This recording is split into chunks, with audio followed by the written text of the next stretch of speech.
Hello everyone, welcome to maths up to infinity. तो आज हम यहाँ स्टडी से रिलेटेड कोई बात नहीं करेंगे। स्टडी से रिलेटेड बहुत सी बातें हो गई हैं। पिछले 6-7 महीनों से स्टडी से रिलेटेड ही बातें हो रही हैं।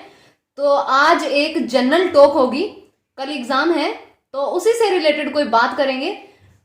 तो सबसे पहले कैसे हो सब? उम्मीद है सब बढ़िया होंगे। थोड़ा डर लग रहा होगा, नर्वसनेस भी होगी। ऐसा होगा कि पेपर डिफिकल्ट आएगा या नहीं आएगा, जो हमने पढ़ा है वो पेपर में आएगा भी या नहीं आएगा। तो ऐसा सब चल रहा होगा, प्रेशर होगा माइंड पे कि हम एग्जामिनेशन हॉल में कि हम सॉल्व कर भी पाएंगे या नहीं कर पाएंगे। मतलब बहुत सा प्रेशर होगा।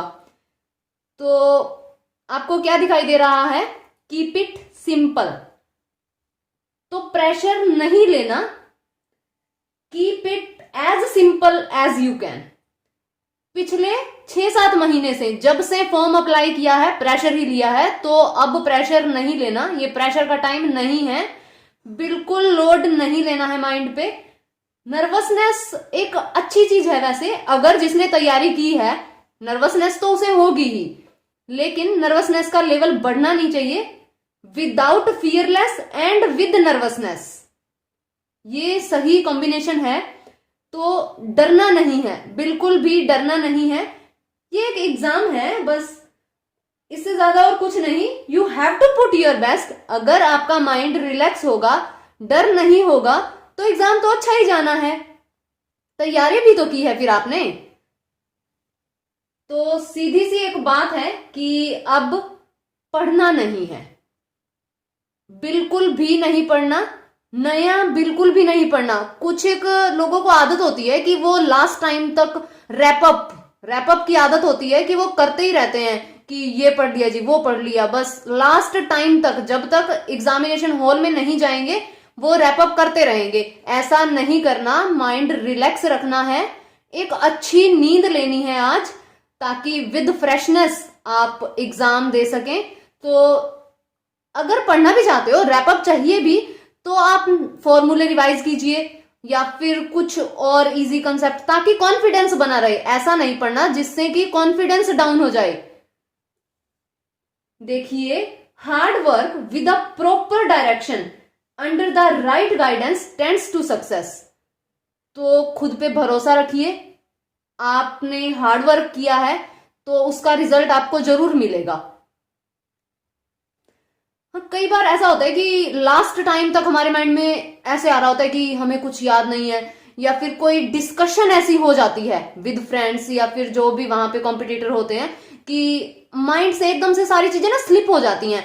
तो उस बात से डरना नहीं है, वो थोड़ा प्रेशर की वजह से ऐसा हो जाता है। लेकिन यकीन मानिए कि अगर आपने कभी कुछ पढ़ा है तो वो सही टाइम पे क्लिक जरूर होगा। ऐसा नहीं है कि पिछले 6-7 महीने में अगर आपने कोई टॉपिक या कोई कंसेप्ट, ऐसी चीज कोई आ जाती है जो आपने नहीं पढ़ी, लेकिन उस बात से डरना नहीं है। आपने कभी भी कुछ भी सीखा है तो वो सही टाइम पे क्लिक जरूर होता है। बस खुद पे भरोसा रखना है आपको, एंड विद कॉन्फिडेंस एग्जाम देना है। ओवर कॉन्फिडेंट भी नहीं होना, क्योंकि ओवर कॉन्फिडेंस भी खराबी करता है कि हमें तो ये भी आता है, हम तो ये कर देंगे, हम तो वो कर देंगे। ये भी गलत है। कॉन्फिडेंस में रहना है, एक बैलेंस्ड माइंड के साथ एग्जाम देना है। And don't over estimate the competition and under estimate yourself. आपने तैयारी की है, बिल्कुल मन लगा के तैयारी की है, तो ऐसा नहीं सोचना कि हमें कुछ नहीं आता और दूसरे को सब कुछ आता है। एग्जामिनेशन हॉल में कई बार हम देखते हैं कि जो हमारे साथ एग्जाम दे रहे होते हैं वो अपना कर रहे हैं और हम उनकी तरफ देखते हैं तो ऐसा लगता है कि उन्हें सब कुछ आ रहा है और हमसे कुछ सॉल्व नहीं हो रहा। ऐसा नहीं होता, पसीने सबको आ रहे होते हैं। देखिए, अगर कोई क्वेश्चन टफ आ जाता है और आपसे सॉल्व नहीं हो रहा, अगर वो क्वेश्चन आपकी डोमेन का नहीं है तो यकीन मानिए वो किसी की डोमेन का नहीं है। अपने आप को कम नहीं आंकना। एंड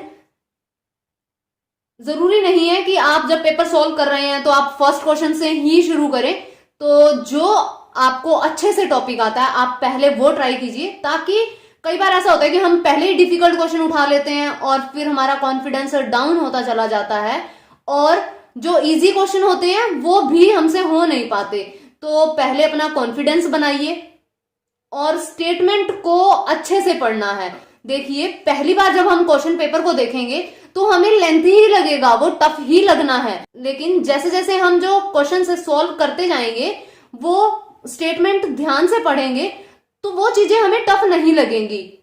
आपने प्रीवियस ईयर ट्राई किए तो स्टेटमेंट को आपने 2 बार पढ़ा, 3 बार पढ़ा, जैसे जैसे बार बार करते गए तो ऐसे लगा कि ये तो बहुत इजी क्वेश्चंस हैं। तो उसी तरह से पहली बार पढ़ने में हो सकता है वो थोड़ा आपको नया ही लगे, तो स्टेटमेंट बिल्कुल अच्छे से ध्यान से पढ़नी है। लेंथी भी लगेगा आपको पेपर, लेकिन जो क्वेश्चंस हैं उनमें ऐसे ट्रिक्स यूज हो रही होती हैं कि वो एक्चुअली लेंथी होते नहीं है, क्योंकि सब्जेक्टिव नहीं है ना, ऑब्जेक्टिव है। तो कोशिश करनी है कि उन ट्रिक्स को पकड़ पाओ आप। तो उसके लिए सबसे पहले इजी क्वेश्चंस लेने हैं और आपको 5, 7, 10 क्वेश्चन ऐसे मिल जाएंगे जो बिल्कुल सॉल्व करने की जरूरत नहीं पड़ेगी, बिल्कुल एज इट इज स्टेटमेंट पढ़ी और टिक, इस तरह से भी क्वेश्चन मिलेंगे। तो पहले उन क्वेश्चंस को पकड़ना है, ताकि ये ना हो कि लास्ट में टाइम ओवर हो जाए और आपके वो टिक वाले क्वेश्चन भी रह जाएं। तो पहले वो क्वेश्चंस करने हैं, कॉन्फिडेंस बनाना है, इजी क्वेश्चंस करने हैं एंड देन डिफिकल्ट पे जाना है। और एग्जामिनेशन हॉल टाइम से पहुंचना है एंड एडमिट कार्ड सबने डाउनलोड कर ही लिए होंगे, तो इंस्ट्रक्शंस थोड़ा रीड कर लीजिए, ताकि जो कुछ भी लेके जाना है या फिर जो भी जरूरी बातें हैं वो पता होनी चाहिए। एंड पैनिक नहीं होना, बिल्कुल भी पैनिक नहीं होना। कंपटीशन सिर्फ 10 या 20% लोगों में ही होता है, पूरे जो 100% वहां एग्जाम देने जाते हैं कंपटीशन के लिए नहीं जाते। तो पैनिक नहीं होना, नया नहीं पढ़ना, अच्छी नींद लेनी है, बिल्कुल रिलैक्स हो जाना है। तो अब ये डिस्कशन नहीं होनी चाहिए कि हमने ये नहीं पढ़ा, उसने ये नहीं पढ़ा, या फिर अगर आपको भी कोई कहे कि ये टॉपिक पढ़ा है या नहीं पढ़ा, तो उन बातों को इग्नोर करना है, ताकि कॉन्फिडेंस बना रहे, माइंड पे प्रेशर ना आए कि ये टॉपिक तो हमारा रह ही गया या कुछ ऐसा। मतलब कॉन्फिडेंस में रहना है, भरोसा रखना है खुद पे, सब अच्छा होगा। And after examination question paper send करना है आपको, ईमेल एड्रेस मेंशन हो रहा होगा, तो आप जितना जल्दी हो सके क्वेश्चन पेपर सेंड कर दीजिए थ्रू ईमेल, ताकि हम उसका सॉल्यूशन डिस्कस कर सके। And wish you all the very best to all the aspirants. And आपने अब तक जो भी सीखा है वो आपके काम आए, टाइम पे क्लिक करें एंड एग्जाम सबका अच्छा हो, ध्यान रखिए।